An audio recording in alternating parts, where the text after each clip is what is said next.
You yourself just said Iran is as close to a nuclear weapon today as they have ever been. And Governor Walz, you blame Donald Trump. Who has been the vice president for the last 3.5 years? And the answer is your running mate, not mine. It was at this moment that he knew. He fucked up. What is up, guys? Tyson Dela Cruz here. Thank you so much for rocking with me. JD Vance put on an absolute master class on VP presidential debates. This guy just set the bar so high when it comes to VP debates. Debates in general.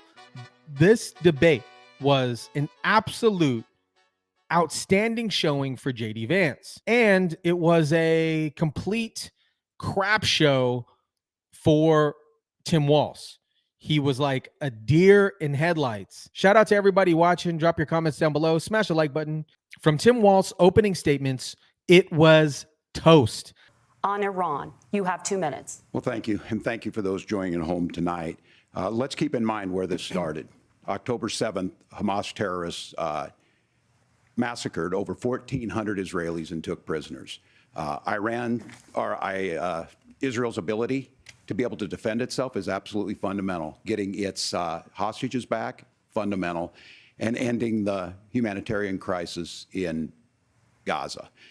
But the expansion of Israel and its proxies is an absolute fundamental necessity for the United States to have the steady leadership there. You saw it experienced today, where along with our Israeli partners and our coalition, able to stop the incoming attack. But what's fundamental here is that steady leadership is going to matter. It was very reminiscent to Biden's opening. We knew immediately it was going to be toast. I got to give Tim Walz credit because he did start off slow and he ended up slow as well. He did pick up steam a little bit, but it wasn't enough to combat the entire debate. Here's what you won't hear is that Kamala Harris has already done it because she's been the vice president for 3.5 years. She had the opportunity to enact all of these great policies. And what she's actually done instead is drive the cost of food higher by 25%, drive the cost of housing higher by about 60%. Open the American southern border and make middle-class life unaffordable for a large number of Americans. If Kamala Harris has such great plans for how to address middle-class problems, then she ought to do them now. Not when asking for a promotion, but in the job the American people gave her 3.5 years ago. And the fact that she isn't tells you a lot about how much you can trust her actual plans. First of all, Tim just said something that I agree with. We don't want to blame immigrants for higher housing prices, but we do want to blame Kamala Harris for letting in millions of illegal aliens into this country, which does drive up costs, Tim.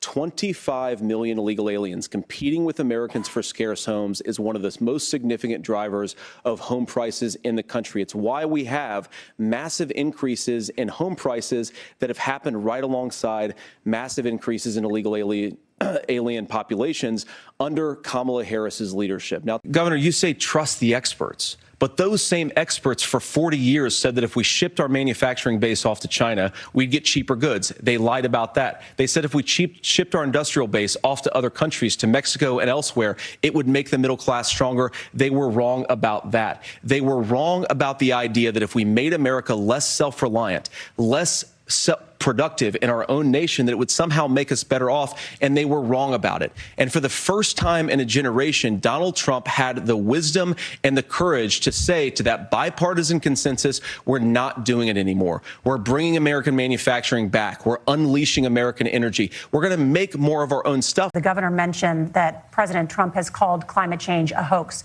Do you agree? Well, look, what the president has said is that if the Democrats, in particular Kamala Harris and her leadership, if they really believe that climate change is serious, what they would be doing is more manufacturing and more energy production in the United States of America, and that's not what they're doing. So clearly, Kamala Harris herself doesn't believe her own rhetoric on this. If she did, she would actually agree with Donald Trump's energy policy. Left and right media are commending JD Vance for such an extraordinary performance. It's pretty clear Vance outclassed Walz tonight. I mean, I was watching this and all I could think of was, man, Walz is so. Imagine this guy sitting in the White House Situation Room with that facial expression that's like 50% sheer terror and 50% extreme bafflement. I mean, it was amazing, the split screen difference between a competent Vance and a totally in over his head Walz. The answer on why he lied about his trips to China and the Tiananmen Square thing was probably the worst VP debate meltdown since Stockdale in '92. Governor Walz, you said you were in Hong Kong during the deadly Tiananmen Square protests in the spring of 1989. But Minnesota Public Radio and other media outlets are reporting that you actually didn't travel to Asia until August of that year. Can you explain that discrepancy? Yeah, well, and to the folks out there who didn't get at the top of this, look, I grew up in small rural Nebraska, town of 400, town that you rode your bike with your buddies till the streetlights come on, and I'm proud of that service. 20 minutes later. Whether it be through teaching, which I was good at, or whether it was being a good soldier or was being a good member of Congress, those are the things that I think are the values that people care about. Governor, just to follow up on that, the question was, can you explain the discrepancy? All I said on this is I got there that summer and misspoke on this. So I will just, that's what I've said. So I was in Hong Kong and China during the democracy protests went in. And from that, I learned a lot of what needed to be in governance. You know, who am I and why am I here? It was 2.5 minutes of absolute terrible. For Vance, night of redemption. All the political media has told us that Vance was a terrible pick and Walz was going to bring in all these voters. That charade is now over. Walz does not belong at this level of American politics. Vance does. Final verdict, Tim Walz wandered into the wrong bar tonight. Vance proved himself to be someone who could moderate his tone, who could be agreeable where necessary. He wasn't the wicked, aggressive stereotype that the mainstream media has made him out to be. So Vance, to me, propelled, as Cheney did and as Kennedy did, I think Vance propelled himself. And believe me, I don't particularly care for 90% of his policies.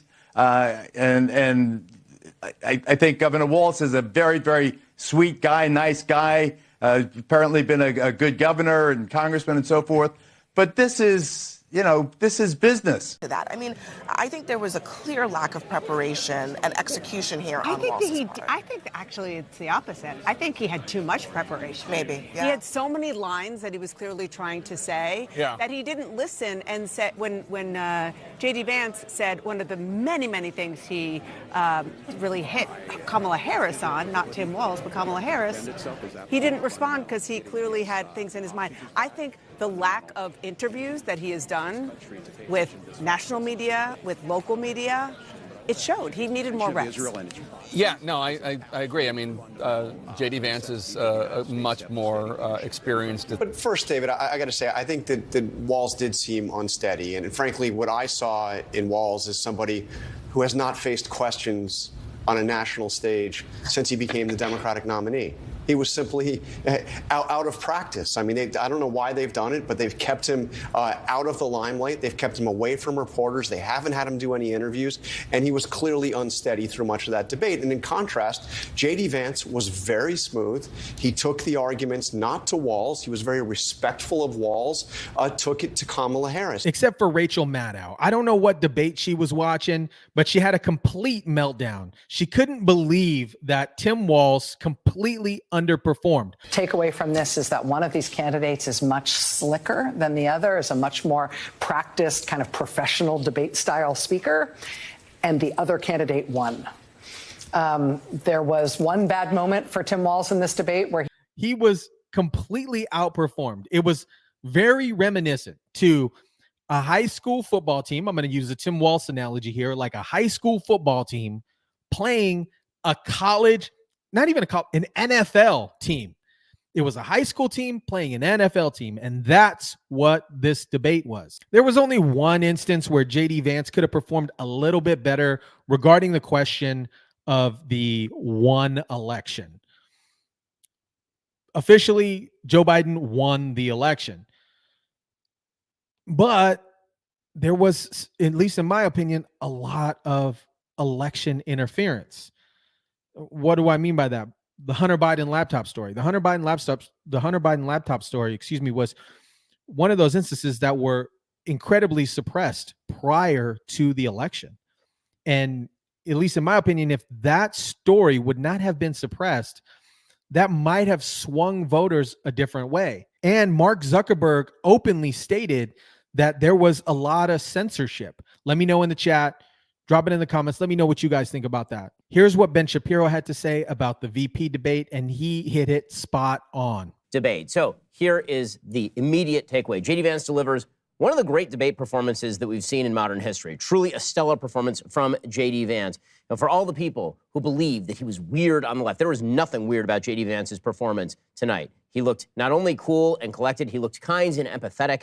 He delivered what I thought was a truly articulate defense of Donald Trump's policy positions. I may not agree with all those policy positions, but he delivered a very articulate defense of them. He presented an incredibly non-threatening face to the sort of Trump-Vance ticket. The goal for Tim Walz tonight was to make J.D. Vance look weird, was to make the Trump-Vance ticket look dangerous and scary. That's what they were intending to do. And J.D. Vance thwarted that by doing precisely the opposite. He played it cool. He played it low-key. He was very friendly to Tim Walz. At some points, I thought to myself, man, I wish he weren't quite so friendly to Tim Walz. I wish at some points he would jab Tim Walz a little bit harder. In fact, there were many times when the two of them would talk about how they were sort of agreeing with one another. But it was a very, very friendly debate from that perspective. That's very good for J.D. Vance, who, again, is trying to demonstrate to the American people that the Trump-Vance ticket is not chaotic, it is not volatile, it is not scary. It's some people that you can trust. Meanwhile, Tim Walz looked really awkward out there, particularly at the beginning of the debate. I think he picked up some steam later on in the debate when they got to domestic policy issues, on which there seemed to be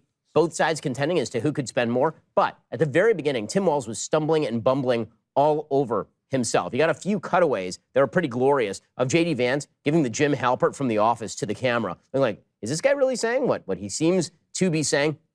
Tim Walz made a couple of gaffes that were particularly egregious. The one that is going to become the viral clip of the night is the one where he was asked about the fact that, like everything else in his record, he has fibbed about when he went to Tiananmen Square and where he was during Tiananmen Square. He had said that he was in Hong Kong. That isn't true. He's fibbed about nearly everything. J.D. Vance really didn't call him on a lot of that stuff. He's pretty kind in how he did call him on it. But Walz looked absolutely like a deer in the headlights.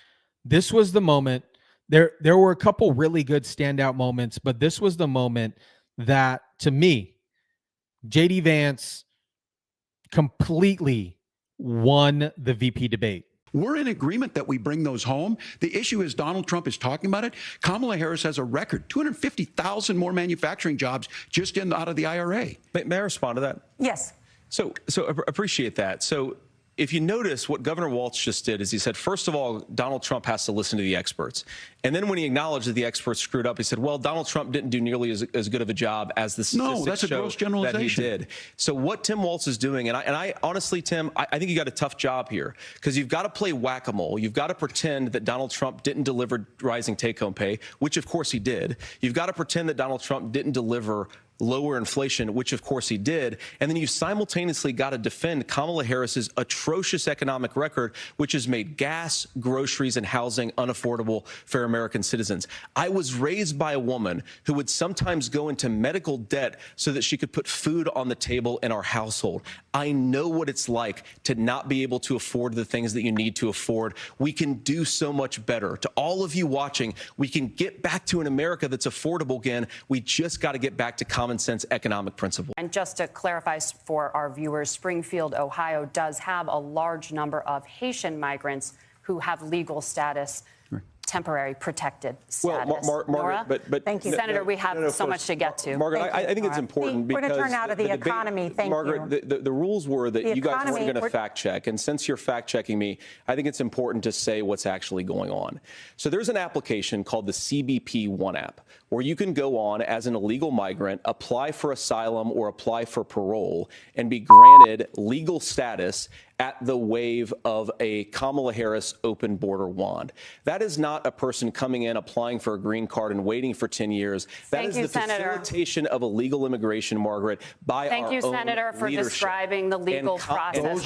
We have so much to get to, Senator. Those laws have been on the books since 1990.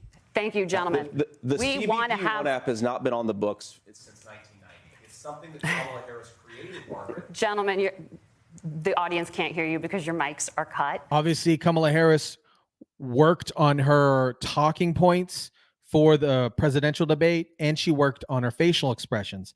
Unfortunately, Tim Walz did not rehearse his facial expressions. His facial expressions will forever go down in meme and intro web history as the goofiest looks of a VP debate. Did you guys watch the entire VP debate? If you haven't, I'll place a replay link for our live that we did in the description below. Let me know what you thought of the VP debate. Drop it down in the comment section down below. Smash the like button, share, subscribe, and as always, I'll catch you guys on the next one.